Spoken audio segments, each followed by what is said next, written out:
Então vamos lá, pessoal, voltando aqui com as nossas dicas, ainda falando sobre prova testemunhal. No último bloco nós vimos as testemunhas incapazes, suspeitas e impedidas.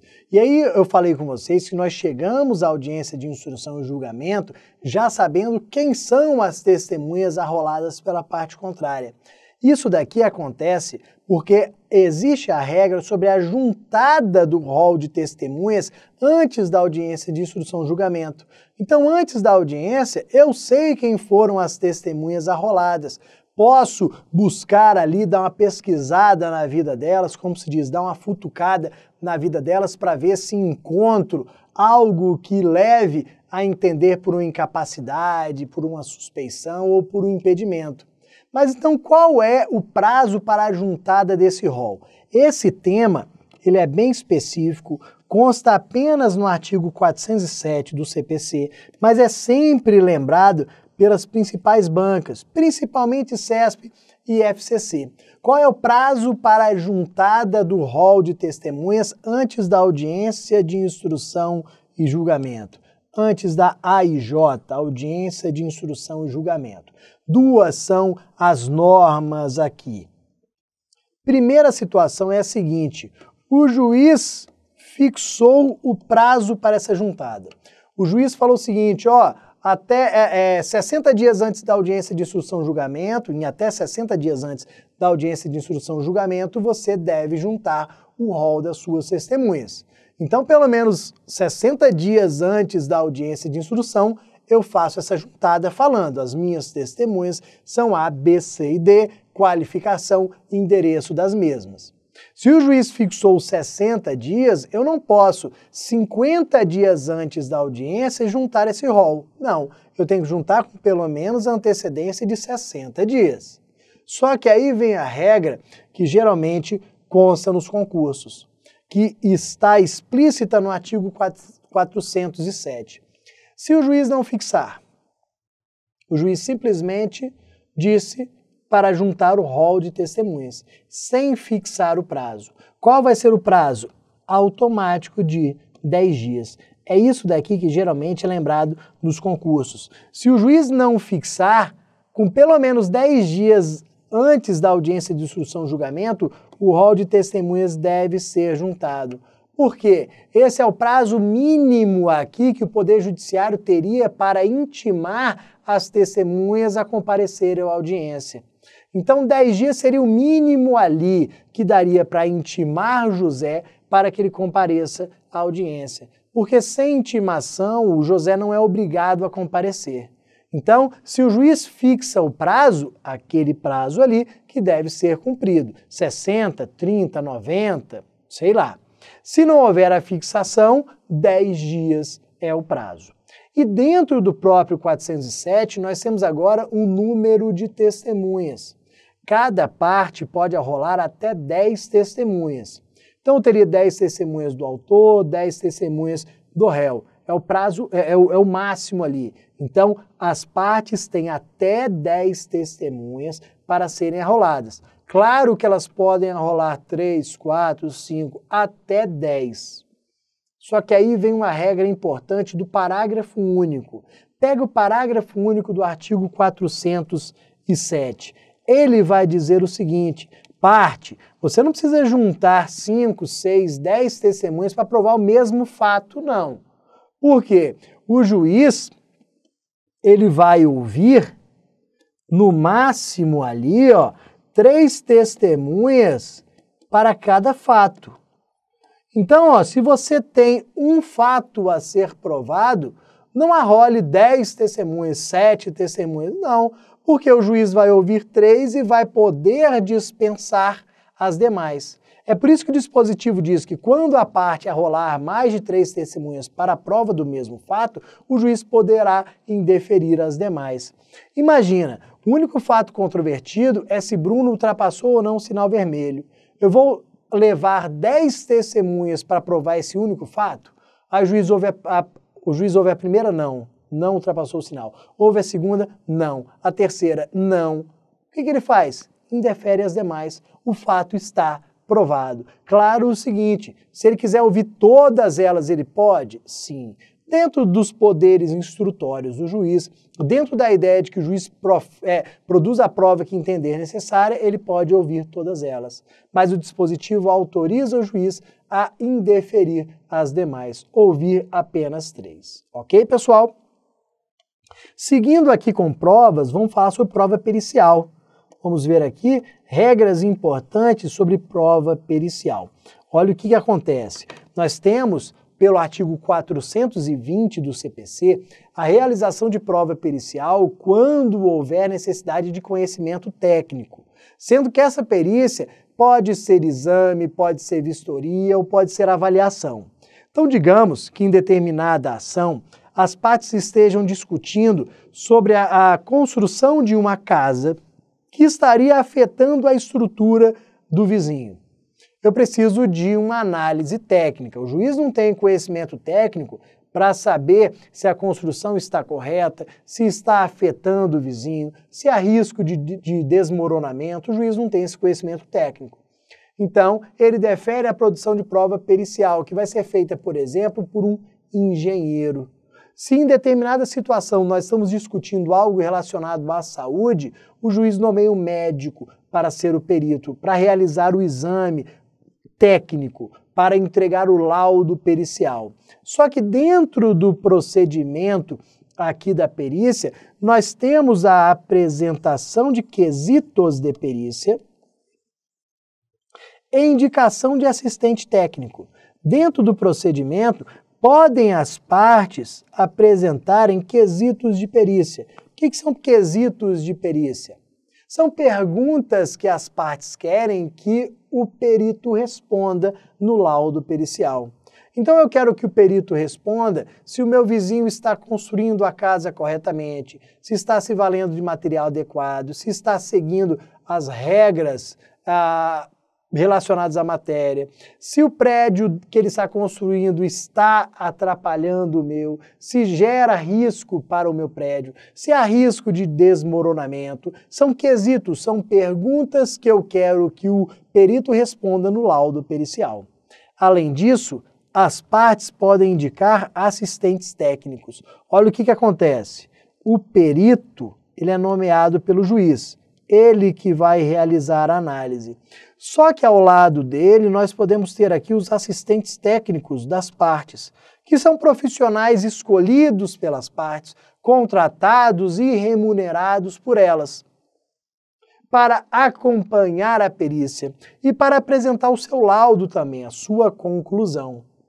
Então, o juiz foi lá e nomeou um engenheiro para a realização da perícia.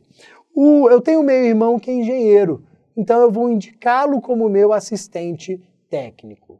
Ele vai analisar o trabalho do perito, vai acompanhar, vai depois analisar o laudo pericial e apresentar o laudo dele. Olha o que acontece. É claro que o perito não pode ser meu irmão, mas o assistente técnico pode? Pode. Veja que o assistente técnico é pessoa da minha confiança, é pessoa por mim remunerada. Então, o assistente técnico, ele não está sujeito àquelas situações de suspeição e de impedimento. Não. O perito nomeado pelo juiz, sim. Esse tem que ser imparcial. O assistente técnico, ele é parcial. Ele está lá para puxar a brasa para a minha sardinha. O assistente técnico que eu contratei, que eu paguei, que eu indiquei no processo, ele deve realizar o trabalho dele pensando em demonstrar o meu interesse, o meu direito. É para isso que ele foi contratado. A apresentação de quesitos de perícia e indicação de assistentes técnicos se dá no prazo de 5 dias após a intimação da nomeação do perito. Então as partes serão intimadas da nomeação do perito e no prazo de 5 dias poderão apresentar os quesitos de perícia e a indicação do assistente técnico. Então cuidado com esse ponto aqui. Outra situação que está relacionada à prova pericial. Vamos lá. O artigo, vamos colocar aqui, ó, é o 436. Façam essa correção, por favor. É o artigo 436. Fala sobre o laudo pericial e a análise que o juiz faz do mesmo. Se nós lermos o artigo 436 do CPC, nós vamos perceber que ele diz que o juiz não está adstrito ao laudo pericial. O que significa dizer que o juiz não está adstrito ao laudo pericial? Ele não é obrigado a concordar com o perito. O perito teve por conclusão que o prédio do meu vizinho está afetando o meu. Então eu teria direito ao que eu estou pedindo. O juiz pode entender o contrário. Ele não está vinculado, não está adstrito ao laudo pericial. Pô, mas peraí, Bruno. O juiz nomeou o perito porque ele não tinha conhecimento técnico. O perito que tem conhecimento técnico diz A. O juiz pode discordar e afirmar B? Pode. Mais estranho que seja, isso está de acordo com o princípio do livre convencimento motivado do juiz. E para o dia a dia, para quem não está relacionado aqui ao processo, isso pode soar como maluco. Não, peraí, pô, é claro que o juiz não pode discordar. Pode sim. E aí, por soar meio maluco, é que as bancas colocam nas questões de concurso. Então, vamos tomar cuidado com esse tópico aqui. Seguindo, nós chegamos ao rito sumário. Vamos tratar aqui, de alguns pontos sobre o rito sumário nas próximas dicas. Rito sumário, CPC, artigo 275 do CPC. Olha o que acontece. Nós temos o nosso rito padrão, que é o rito ordinário. O que nós estávamos estudando está relacionado ao rito ordinário, o rito padrão do CPC, que serve para todas as ações, por mais complexas que sejam, por mais altas que sejam o seu valor, rito ordinário.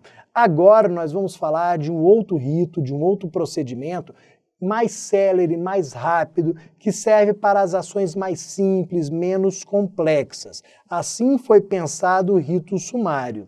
Lá no artigo 275 do CPC, nós encontramos quais são as causas que tramitam por esse rito, ou seja, qual é a competência do rito sumário.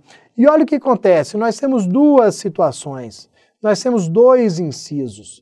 O primeiro inciso que leva em consideração o valor da causa e o segundo que leva em consideração a matéria discutida. Lendo lá o artigo 275 do CPC, vocês vão perceber o seguinte, que tramitam pelo rito sumário as ações de até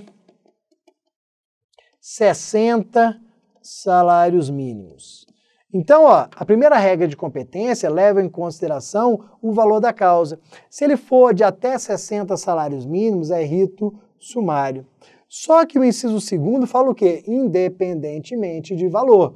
Ou seja, no inciso segundo, as ações podem ser de valor superior a 60 salários mínimos, porque o que interessa nelas é a matéria discutida. Olha um exemplo, acidente de veículos terrestres. Então, acidente de veículos, 2 carros bateram. Independentemente do valor, essa ação tramitará no rito sumário, porque ela é presumidamente mais simples de ser julgada. Eu costumo falar, se 2 Fuscas bateram, deu um prejuízo ali no total de R$5.000. Se 2 Ferraris bateram com um prejuízo de R$500.000, a matéria a ser discutida é a mesma, o procedimento é o mesmo. Nas duas, nós vamos discutir quem teve culpa no acidente. Então, independentemente do valor, se R$5.000 ou R$500.000, a ideia de simplicidade faz com que essa ação seja dirigida para o rito sumário. Assim também acontece quando nós temos cobrança do condomínio ao condômino. Então, lá no prédio em que eu moro, tem unidade devendo R$5.000 de condomínio, a outra está devendo R$50.000. Se o condomínio for cobrar do condômino essas parcelas, nas duas situações nós teremos rito sumário, porque independe do valor. Perfeito, pessoal? Saindo da competência e começando a falar do procedimento, nós vamos aqui para a petição inicial. Olha o que acontece com a nossa petição inicial do rito sumário. O rito sumário ele é mais simples, se comparado com o ordinário. Só que a petição inicial do rito sumário é mais complexa. A petição inicial do rito sumário tem mais requisitos. Por que ela tem mais requisitos? Porque alguns procedimentos que nós realizamos ao longo do ordinário, nós vamos realizar desde logo na petição inicial do sumário. Ou seja, uma das técnicas utilizadas no rito sumário foi a concentração dos atos processuais. No rito ordinário, como é aquele lentão, é aquele sem pressa, nós vamos aos poucos realizando os atos processuais. No sumário nós vamos concentrar. Nós já vamos fazer tudo aqui na petição inicial para não perder tempo depois com tais atos. Quais são esses pontos que foram concentrados na petição inicial do rito sumário e que são apresentados ao longo do ordinário? Vamos lá, ó. Artigo 276 do CPC. Vamos pegar artigo 276 do CPC. A petição inicial, ela tem os requisitos normais do artigo 282 do CPC, mais quesitos de perícia, indicação de assistente técnico e rol de testemunhas. Espera aí, tudo isso tem que estar já na petição inicial? Sim. Se na petição inicial eu requeiro perícia, eu já tenho que colocar nela os quesitos de perícia. Se eu quero indicar assistente técnico, já vou indicar na própria petição inicial. Se eu quero ouvir testemunhas, eu já vou colocar o rol de testemunhas na petição inicial. Então, a petição inicial possui os requisitos normais do artigo 282, mais quesitos de perícia, indicação do assistente técnico e o rol de testemunhas. Se eu esquecer de incluir na petição inicial os quesitos de perícia, já era preclusão. Se eu não indicar o assistente técnico, já era preclusão. Se eu esquecer o rol de testemunhas, já era preclusão. Não vou ter direito a ouvir as minhas testemunhas. Ainda em relação ao procedimento. Dica 48, citação. Olha o que acontece. Mais uma diferença se compararmos com o rito ordinário. No rito ordinário, eu, réu, sou citado para apresentar defesa escrita em 15 dias. Então, lá no rito ordinário, eu, réu, sou citado para apresentação de defesa escrita no prazo de 15 dias. Aqui é diferente. Aqui, ó, se nós pegarmos esse artigo 277, que é indispensável, nós vamos perceber que a citação ocorre no rito sumário para comparecimento à audiência de conciliação.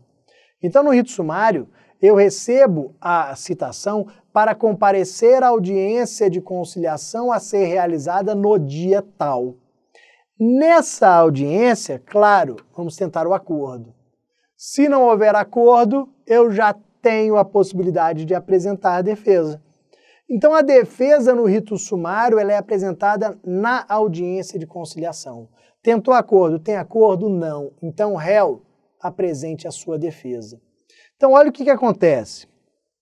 Eu não posso ser citado de véspera para audiência. Eu não posso receber uma citação hoje para uma audiência amanhã, daqui a 2, 3 dias. Por quê? Naquela audiência eu vou ter que apresentar a defesa. Como é que 1, 2, 3 dias eu vou formular a minha defesa? Não tem como. Por isso é que eu coloquei para vocês aqui que o artigo 277, ele prevê a citação com antecedência mínima entre o recebimento e a realização da audiência.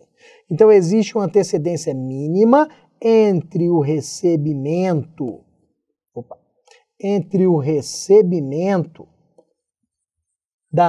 da citação e a realização da audiência, que é uma figura que vem lá do processo do trabalho. Aqui, ó, essa antecedência mínima é de 10 dias. Então, eu recebo a citação hoje para uma audiência a ser realizada daqui a 10 dias. Beleza, ok, sem problema. Antecedência mínima de 10 dias. Só que olha o que acontece. Esse prazo, quando a fazenda pública for ré, vai ser contado em dobro. Então, a fazenda pública, ela é citada com pelo menos 20 dias de antecedência. Cuidado com um detalhe, pessoal. Quando a gente está lá no rito ordinário, a gente lembra que o artigo 188 do CPC diz que a Fazenda Pública tem prazo em quádruplo para apresentar defesa. Cuidado para não confundir aqui com o rito sumário. No ordinário, prazo em quádruplo. Lá no ordinário, se eu tenho 15 dias, Fazenda tem 60. Aqui é diferente. Aqui, ó, eu particular sou citado com antecedência mínima de 10 dias, a Fazenda Pública é citada com antecedência mínima de 20 dias. O prazo é contado em dobro. Tomem cuidado com esse aspecto. E aí, seguindo, nós temos ainda o rito sumário, a apresentação de defesa no rito sumário. O que eu falei para vocês? Que no rito sumário eu sou citado para comparecer à audiência de conciliação. Se não houver acordo, eu apresento a minha defesa. A apresentação de defesa na audiência. Só que qual é um detalhe aqui importantíssimo? Lá no ordinário, a defesa é sempre escrita, porque eu apresento em cartório, por meio de petição, no prazo de 15 dias. No ordinário, a defesa ela é sempre escrita. Aqui o artigo 278 do CPC diz que a defesa a ser apresentada na audiência pode ser escrita ou oral. Então cuidado com isso. Lendo o 278 a gente percebe que a defesa pode ser escrita ou oral. Além disso, ó, nas dicas sobre defesa do réu, nós percebemos que o réu pode apresentar um contra-ataque chamado de reconvenção. Lembra disso? Lá no rito ordinário, o réu pode apresentar a reconvenção, que é esse contra-ataque dele. Aqui no rito sumário não cabe reconvenção, porque esse contra-ataque é feito de uma forma bem mais simples. Esse contra-ataque, que no ordinário nós chamamos de reconvenção, aqui no sumário nós chamamos de pedido contraposto. Então, ó, pegando o parágrafo 1º do artigo 278, nós vamos perceber que ele trata de pedido contraposto. Pedido contraposto é como se fosse a reconvenção lá do rito ordinário. Aquele contra-ataque. No rito ordinário eu apresento reconvenção. No rito sumário eu apresento pedido contraposto. Esse pedido contraposto, ele é apresentado dentro da contestação, como um tópico da contestação. Se você estiver lembrando de reconvenção, você vai lembrar que a reconvenção ela tem forma de petição inicial, aqui no sumário, dentro de um tópico da contestação. Para não ficar nenhuma dúvida, galera, é como se acontecesse o seguinte, ó, aqui está a minha contestação, apresento minha defesa e aqui o meu pedido contraposto. Como se eu abrisse um tópico dentro da contestação. Perfeito, pessoal? Ainda dentro aqui de rito sumário. Último tópico de rito sumário, um dispositivo que é sempre lembrado pelas bancas, artigo 280, que faz uma restrição ao procedimento aqui. Olha o que acontece. Nós temos uma regra geral, que é a impossibilidade de intervenção de terceiros. Essa é uma regra geral, daqui a pouco vamos às exceções. Regra geral, não cabe intervenção de terceiros no rito sumário. Por quê? Porque a intervenção de terceiros, regra geral, faz com que o processo fique mais complexo, haja paralisação do processo e complexidade não combina muito com o rito sumário. No rito sumário nós queremos simplicidade, que é para torná-lo mais célere. Então, complexidade não combina com o rito sumário, logo, intervenção de terceiros é impossível, não cabe. Só que aí nós temos alguns salvos. O artigo 280 fala o seguinte, ó, salvo 1. A assistência, que é uma forma mais simples de intervenção de terceiros. Salvo 2. Recurso de terceiro prejudicado. 3. Intervenção podem ler lá no artigo 280 e destacar: fundada em contrato de seguro. Então, regra geral, não cabe intervenção de terceiros, salvo a assistência, salvo recurso de terceiro prejudicado, salvo intervenção fundada em contrato de seguro. Quando a gente fala de intervenção fundada em contrato de seguro, geralmente a gente lembra de denunciação da lide, lá do artigo 70 do CPC. Denunciação da lide, porque uma das hipóteses, talvez a mais utilizada no dia a dia, seja exatamente a denunciação dos contratos de seguro, quando você tem alguém com dever de lhe proporcionar garantia. Só que olha o que acontece. A denunciação da lide não cabe aqui. Por que em vez de colocar a denunciação da lide, o legislador colocou intervenção fundada em contrato de seguro? Pelo seguinte, denunciação da lide nós temos 3 hipóteses. Se nós lermos o artigo 70, nós vamos perceber 3 hipóteses. E aqui só cabe uma delas, quando a intervenção é fundada no contrato de seguro. Por quê? Porque voltando ao artigo 2752, que fala das ações que são levadas ao rito sumário, independentemente do seu valor, nós vamos perceber que ali existem as ações relacionadas a acidente de trânsito, que trazem essa ideia aqui do contrato de seguro, e também as ações de cobrança de seguro. Logo, o legislador pensou em proporcionar essa intervenção. Ok, pessoal? Daqui a pouco a gente volta para começar a falar sobre sentença, o conceito de sentença, algumas classificações e os seus requisitos. E aí, com isso, nós terminamos a nossa dica de número 50. Daqui a pouquinho voltamos.